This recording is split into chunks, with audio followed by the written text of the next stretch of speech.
காலையும் மாலையும் அல்லேலூயா. கிறிஸ்தவுக்குள் பிரியமானவர்களே, உங்கள் யாவருக்கும் மீட்பெரும் இரட்சகரமாகிய இயேசு கிறிஸ்துவின் இனிதான நாமத்தினாலே உங்கள் அனைவருக்கும் என் அன்பின் வாழ்த்துக்களை தெரிவித்துக் கொள்ளுகிறேன். அருமையான இந்த காலை பொழுதில் சமயத்திற்கேற்ற வார்த்தை என்கிற நிகழ்ச்சியின் மூலமாக கர்த்தருடைய வார்த்தைகளை உங்கள் மத்தியிலே பகிர்ந்து கொள்வதில் மிகுந்த சந்தோஷப்படுகிறேன். இந்த நாள் உங்களுக்கு மிகுந்த ஆசீர்வாதமாய் இருக்கும்படி மனதார வாழ்த்துகிறேன். கர்த்தர் மகிமைப்படுவாராக. கர்த்தருக்கு ஸ்தோத்திரம். அருமையான இந்த காலை பொழுதிலும் உங்களுக்காக ஒரு வேத வசனத்தை வாசித்து உங்களுக்காக ஜெபிக்க விரும்புகிறேன். என்னோடு கூட வேதத்தை திருப்பிக் கொள்ளுங்கள். ஏசாயா தீர்க்கதரிசியின் புஸ்தகம் 26ஆம் அதிகாரம் அதனுடைய 3வது வசனத்தை வாசிப்போம். உம்மை உறுதியாய் பற்றி கொண்ட மனதை உடையவன் உம்மையே நம்பியிருக்கிறபடியால் நீர் அவனை பூரண சமாதானத்துடன் காத்து கொள்வீர். கர்த்தருக்கு ஸ்தோத்திரம். எனக்கு அன்பான தேவஜனமே, அருமையான இந்த காலை பொழுதிலே கர்த்தரை பற்றி கொள் என்கிற தலைப்பில் கர்த்தருடைய வார்த்தைகளை நாம் சிந்திக்க போகிறோம். ஆண்டவர் உதவி செய்வாராக. ஸ்தோத்திரம். அருமையான இந்த உலக வாழ்க்கையிலே அநேக மக்களை, அநேக ஜனங்களுடைய வாழ்க்கை முறையை பார்க்கும் பொழுது ஒவ்வொருத்தரும் ஒவ்வொரு காரியங்களை உறுதியாய் பற்றி கொள்கிறார்கள். சிலர் தங்களுடைய படிப்பு தனக்கு உதவி செய்யும் என்று படிப்பை உறுதியாய் பற்றி கொள்கிறார்கள். சிலர் தங்களுடைய ஆஸ்திகள், தங்களுடைய சொத்துக்கள் தங்களை காப்பாற்றும் என்று சொல்லி அவைகளை உறுதியாய் பற்றி கொள்கிறார்கள். சிலர் என்னுடைய உறவினர்கள் எனக்கு பக்கபலமாய் இருப்பார்கள் என்று சொல்லி உறவினர்களை உறுதியாய் பற்றி கொள்கிறார்கள். சிலர் நண்பர்கள் எனக்கு உதவியாய் இருப்பார்கள் என்று சொல்லி நண்பர்களை உறுதியாய் பற்றி கொள்கிறார்கள். இப்படி உலகத்தில் வாழ்கிற ஒவ்வொரு மனிதர்களும் சிலர் அரசியல்வாதிகளை உறுதியாய் பற்றி கொள்கிறார்கள். சிலர் அதிகாரிகளை உறுதியாய் பற்றி கொள்கிறார்கள். இப்படி ஒவ்வொருத்தரும் ஒவ்வொரு காரியங்களை உறுதியாய் பற்றி கொள்ளும் பொழுது தேவ மனிதன் இடத்துல சொல்லுகிறார், கர்த்தரை உறுதியாய் பற்றி கொள்ளுகிற மனதை உடையவர்கள் பாக்கியவான்கள், அவர்களை பூரண சமாதானத்துடன் காத்து கொள்வீர் என்று வேதத்தில் வாசிக்கிறோம். அப்ப என் கண்பான தேவ ஜனமே, கர்த்தரை தேடுகிற விதத்துல மாம்சத்துல தேடுவது வேற, சுயத்தில் தேடுகிறது வேற, ஆபத்தில் தேடுகிறது வேற. தீமை வரும் பொழுது, ஆபத்து வரும் பொழுது, வியாதிகள் வரும் பொழுது, விலகினங்கள் வரும் பொழுது, நெருக்கடிகள் வரும் பொழுது, மரணங்கள் நேரிடுகிற பொழுது கர்த்தரை தேடுகிறது வேற. ஆனா எந்த சூழ்நிலையிலும் ஆண்டவரை ஆராதிப்பதை நான் விடமாட்டேன், தேவனை தொழுது கொள்ளுகிறதை நான் விடமாட்டேன் என்று சொல்லி அவரை தேடுகிற காரியத்தில், அவரை உறுதியாய் பற்றி கொள்ளுகிற காரியத்தில் யாருடைய இருதயம் உறுதியாய் இருக்கிறதோ, கர்த்தரை தேடுகிற காரியத்தில் யாருடைய இருதயம் உறுதியாய் இருக்கிறதோ அவர்கள் பாக்கியவான்கள். ஸ்தோத்திரம். தப்புவித்தாலும் தப்புவிக்காமல் போனாலும், விடுவித்தாலும் விடுவிக்காமல் போனாலும் நீர் நிறுத்தின பொற்சிலையை நாங்கள் வணங்குவதில்லை என்று தேவதாசர்கள் சொன்னது போல, அவரை தேடுகிற விஷயத்தில் யாருடைய இருதயம் ரொம்ப உறுதியா இருக்குதோ, ஸ்ட்ராங்கா இருக்குதோ அவர்கள் பாக்கியவான்கள், அவர்களை பூரண சமாதானத்துடன் காத்து கொள்வீர் என்று வேதத்தில் வாசிக்கிறோம். அப்ப என் கண்பான தேவ ஜனமே, தேவனை தேடுகிற காரியத்தில் உறுதியாய் இருக்கிறீர்களா? ஜெபத்தில் உறுதியாய் இருக்கிறீர்களா? வேத வாசிப்பிலே உறுதியாய் இருக்கிறீர்களா? விசுவாசத்திலே உறுதியாய் இருக்கிறீர்களா? பரிசுத்தத்திலே உறுதியாய் இருக்கிறீர்களா?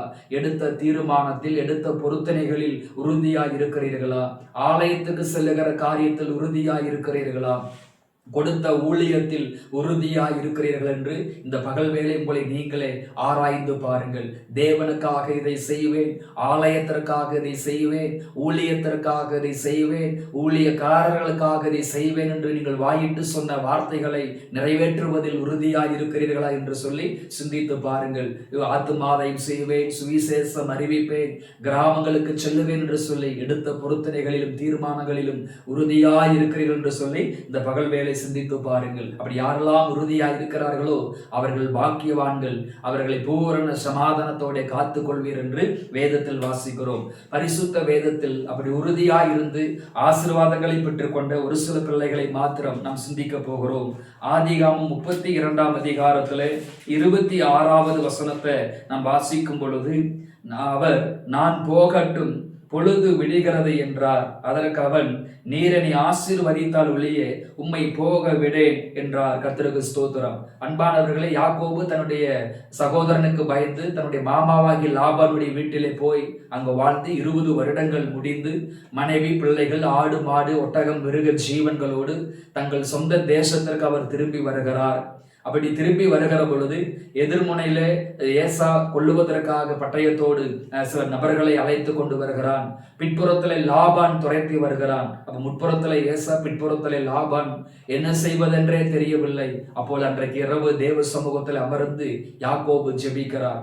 5 நிமிடம் 10 நிமிடம் ஜெபம் அல்ல, இப்பொழுது விடுகிற வரைக்கும் இரவு முழுவதும் தேவ சமூகத்திலே காத்திருந்து ஜெபிக்கிறான்.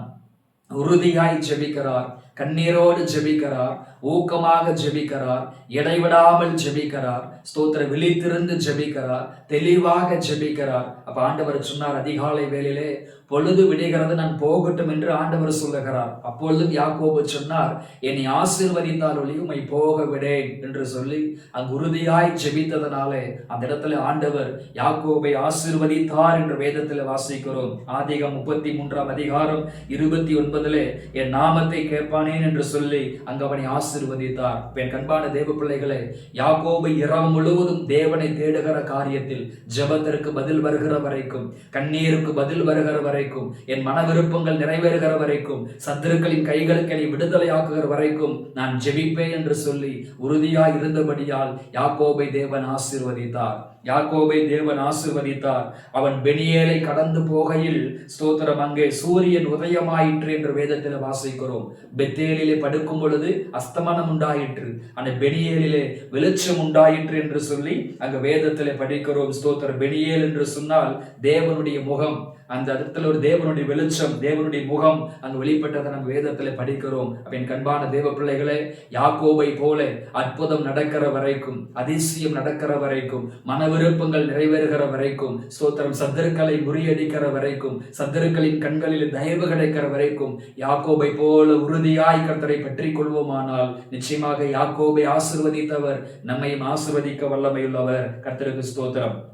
இரண்டாவதாக உறுதியாய் பற்றி கொண்ட ஒரு சில பிள்ளைகளை குறித்து நாம் சிந்திக்க போகிறோம். ஆண்டவர் நமக்கு உதவி செய்வாராக. ரூத்துவின் புஸ்தகம் 1 அதிகாரம் 14 சொல்லுகிறது, அப்பொழுது அவர்கள் சத்தமிட்டு அதிகமாய் எழுதார்கள். ஒருபால் தன் மாமியை முத்தமிட்டு போனாள், ரூத்தோ அவளை விடாமல் பற்றி கொண்டாள் என்று வேதத்தில் வாசிக்கிறோம். இரண்டாவது விடாமல் பற்றி கொண்ட ரூத்துவை குறித்து படிக்கிறோம். நகோமியினுடைய குடும்பம் பெத்லகேமில் இருந்து மோவாப் தேசத்திற்கு புறப்பட்டு போகிறார்கள். அங்கு போய் நகோமியுடைய கணவர் இறந்து விடுகிறார். 2 ஆண் பிள்ளைகளும் இறந்து விடுறாங்க. அப்போ 2 மருமகளோடு நகோமி தனித்து விடப்பட்ட பொழுது தன்னுடைய 2 மருமக்களை பார்த்து, நீங்கள் புறப்பட்டு போங்கள், உங்கள் தகப்பன் வீட்டுக்கு போங்கள் என்று சொல்லும் பொழுது ஒருபால் தன் மாமியை முத்தம் செய்து விட்டு புறப்பட்டு போய்விட்டாள். ஆனால் ரூத்துவோ, நான் என் தகப்பன் வீட்டுக்கு நான் போக மாட்டேன், உம்மோடுதான் நான் இருப்பேன், உம்முடைய தேவன் என்னுடைய தேவன், உம்முடைய ஜனம் என்னுடைய ஜனம், நீர் தங்கும் இடத்தில் நானும் தங்குவேன், நீர் போகும் இடத்திற்கு நானும் வருவேன் என்று சொல்லி நகோமியை உறுதியாய் அவள் பற்றி கொண்டாள். நகோமியின் தெய்வத்தை அவள் உறுதியாய் பற்றி கொண்டபடியால் ஸ்தோத்திரம், எந்த தேசத்துல நெற்கதிர்களை பொறுக்கும்படியாக அவள் போனாலோ அதே தேசத்துல அந்த அந்த வயல் நிலத்துல ஸ்தோத்திர போவாசை திருமணம் செய்து அவளுக்கு மறுவாழ்க்கை உண்டானது என்று வேதத்துல படிக்கிறோம். வாழ முடியாது என்று நகோமி எந்த தேசத்துல நினைத்தார்களோ அதே தேசத்துல தேவன் வாழ பண்ணினார். நகோமியினுடைய ஸ்தோத்திர ரூத்துவினுடைய உறுதி நிமித்தமாக அவள் வாழ்க்கை திரும்ப கட்டி எழுப்பப்பட்டது. அவளுக்கு மறுவாழ்க்கை உண்டாயிற்று. பிள்ளைகள் பிறக்க ஆரம்பித்தாங்க. ஸ்தோத்திரம். தொடர்ச்சியாக அப்படி வருகிற பொழுது ஏசாய் பிறந்தார். அதற்கு பிற்பாடு அந்த சந்ததியிலே தாவீது பிறந்தார். தாவீதின் சந்ததியிலே ஆண்டவராக இயேசு கிறிஸ்து பிறந்தார் என்று வேதத்திலே வாசிக்கிறோம். அப்ப ரூத்து நகோமியையும் நகோமியின் தெய்வத்தையும் உறுதியாய் பற்றி கொண்டபடியால் அவளுக்கு மறுவாழ்க்கை உண்டானது. மீண்டும் அவள் வாழ்க்கை கட்டப்பட்டதை நம் வேதத்தில் படிக்கிறோம். ஒருவேளை வாழ்க்கையில் பல காரியங்களை இழந்து கண்ணீரோடும் கவலையோடு வருத்தத்தோடு இந்த வார்த்தைகளை கேட்டுக்கொண்டிருக்கலாம். ரூத்துவை போல தெய்வத்தை உறுதியாய் பற்றி கொள்வீர்களானால் இழந்ததை பெறுவீர்கள். வாழ்க்கை கட்டப்படும், குடும்பம் கட்டப்படும், எதிர்காலம் கட்டப்படும், பொருளாதாரம் கட்டப்படும், பரிசுத்த வாழ்க்கை கட்டப்படும், ஆவிக்குரிய ஜீவிதம் கட்டி எழுப்பப்படும், விசுவாசம் கட்டி எழுப்பப்படும். ஸ்தோத்திரம். உங்கள் வாழ்க்கையில பரிபூர்ண நன்மை உண்டாக கர்த்தர் கட்டளையிடுவார். கர்த்தருக்கு ஸ்தோத்திரம். மூன்றாவதாக இரண்டு ராஜாக்களின் புஸ்தகத்துல இரண்டாம் அதிகாரம் அதனுடைய ஸ்தோத்திரம் 2 முதல் 6 வரை நாம் வாசித்து பார்க்கும் பொழுது எலிசாவை பார்த்து, நீ இங்கே இரு, ஆண்டவர் என்னை கில்காலுக்கு போக சொல்லுகிறார், பெத்தேலுக்கு போக சொல்லுகிறார், எரிகோவுக்கு போக சொல்லுகிறார், ஸ்தோத்திரம், அடுத்தது யோர்தானுக்கு போக சொல்லுகிறார் என்று சொல்லும் போதெல்லாம், நான் உம்மை விட்டு பின்வாங்க மாட்டேன், நீர் போகும் இடத்திற்கு நானும் வருவேன் என்று சொல்லி எலியாவை உறுதியாய் பற்றி கொண்டார். முதலாவது கில்காலுக்கு வர்றாங்க. கில்கால் என்று சொன்னால் ஒரு வட்டம். அநேகர் கில்காலுக்குள் வந்து விட்டார்கள். ஆனால் தங்களுடைய ஆவிக்குரிய வாழ்க்கைக்கு என்று ஒரு வட்டத்தை போட்டு கொண்டார்கள். கில்காலை இன்னும் தாண்டவில்லை. அப்போ கில்காலுக்கு வந்துட்டாங்க. அடுத்தது மீண்டும் எலியா ஸ்தோத்திரம் பெத்தேலுக்கு புறப்படுகிறார். அதாவது பெத்தேல் என்று சொன்னால் தேவனுடைய வீடு. அங்க தேவனுடைய வீட்டுக்கு புறப்பட்டு வருகிறார். தேவ சமூகத்திற்கு வருகிறார். தேவனை தேட வருகிறார். ஸ்தோத்திரம். ஆவிக்குரிய வாழ்க்கையில அடுத்த லெவலுக்கு வருகிறார். மீண்டும் எலிசா அவரை பின்தொடர்ந்து அதே தேவனுடைய வீட்டிற்கு, ஸ்தோத்திரம், அந்த தேவனுடைய வீட்டிற்கு, தேவனுடைய வாசஸ்தலத்திற்கு புறப்பட்டு வருகிறார். மீண்டும் எலியா எரிகோவுக்கு போகிறார். வாசனையான இடம், வாசனை வெளிப்படுகிற ஒரு இடம். அப்ப கில்காலிலே நம்ம ஒரு வட்டத்தை போட்டுக் கொள்ளாமல் நாம் ஸ்தோத்திரம் பெத்தேலுக்கு வருவோமானால், தேவனுடைய வீட்டுக்கு வருவோமானால், நாம் வாசனை வீசுகிறவர்களாய், வாசனை கொடுக்கிறவர்களாய் இருப்போம், நற்காந்தங்களாய் இருப்போம் என்று வேதத்தில் படிக்கிறோம். அதோடு நின்று விடாமல் மீண்டும் யோர்தானுக்கு புறப்பட்டு வருகிறார்கள். ஸ்தோத்திரம். அது இறங்கி பாய்கிற ஒரு ஆறாய் இருக்கிறது. ஸ்தோத்திரம். பரவி பாய்கிற ஒரு ஆறாய் இருக்கிறது. ஆவிக்குரிய வாழ்க்கையில நல்ல லெவலுக்கு போகக்கூடிய ஒரு சூழ்நிலை உண்டாகிறது. அப்ப எலியா எந்த இடத்திற்கு போனாலும் நான் உம்மை பின்பற்றி வருவேன், நீ போகும் இடத்திற்கு நான் வருவேன் என்று சொல்லி ஒவ்வொரு இடத்திற்கு விடாப்படியாய் எலியாவை உறுதியாய் பற்றி கொண்டு, ஸ்தோத்திர, எலியாவை பின்தொடர்ந்து வந்ததனாலே எலியாவின் இடத்தில் இருந்த வரங்களை இரட்டிப்பாக எலிசா பெற்றுக் கொண்டார். ஸ்தோத்திரம். எலியா செய்தது 7 அற்புதங்கள், எலிசா செய்தது 14 அற்புதங்கள் என்று வேதத்திலே படிக்கிறோம். எந்த அளவுக்கு தேவனை உறுதியாய் நம்ம தேடுகிறோமோ, எலிசாவை போல் எந்த அளவுக்கு தேவனை உறுதியாய் பற்றி கொள்கிறோமோ, ஆவிக்குரிய வரங்களையும் ஆவிக்குரிய கிருபைகளையும் ஆவிக்குரிய கனிகளையும் கொடுத்து ஆண்டவர் நம்மை பிரகாசிப்பிக்க பண்ணுவார். கர்த்தருக்கு ஸ்தோத்திரம்.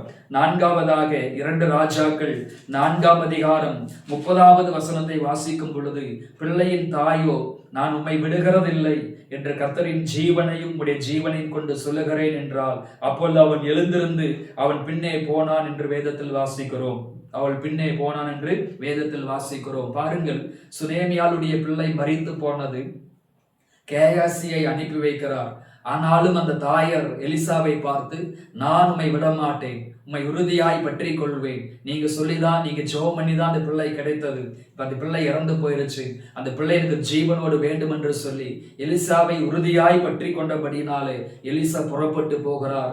அந்த புறப்பட்டு போய் அந்த அறையில போய் அந்த பிள்ளைக்காக ஜெபித்த பொழுது அந்த பிள்ளை மீண்டும் உயிர் பெற்று திரும்ப வந்தது என்று வேதத்தில் படிக்கிறோம். உயிர்ப்பிக்கப்பட்டது. ஸ்தோத்திர. ஜீவன் திரும்ப வந்தது என்று வேதத்தில் படிக்கிறோம். அந்த இடத்துல ஒரு உயிர்த்தெழுதல் உண்டானதை நம் வேதத்தில் படிக்கிறோம். அன்பான தேவ பிள்ளைகளே, அருமையான இந்த சுனேமியால், ஸ்தோத்திரம், தேவ மனிதனை உறுதியாய் பற்றி கொண்டபடியால் இழந்த பிள்ளையே, ஜீவன் போன ஒரு பிள்ளையே அவள் திரும்ப பெற்றுக்கொண்டாள். அதே போல உங்கள் வாழ்க்கையிலே ஒருவேளை பல ஆசீர்வாதங்கள், பல நன்மைகளை நீங்கள் இழந்து போயிருக்கலாம். இந்த சுனேமியல் போல் உறுதியாய் பற்றி கொள்கிற பொழுது இழந்தவைகளை திரும்ப பெறுவீர்கள். கர்த்தருக்கு ஸ்தோத்திரம். ஜெபிப்போம்.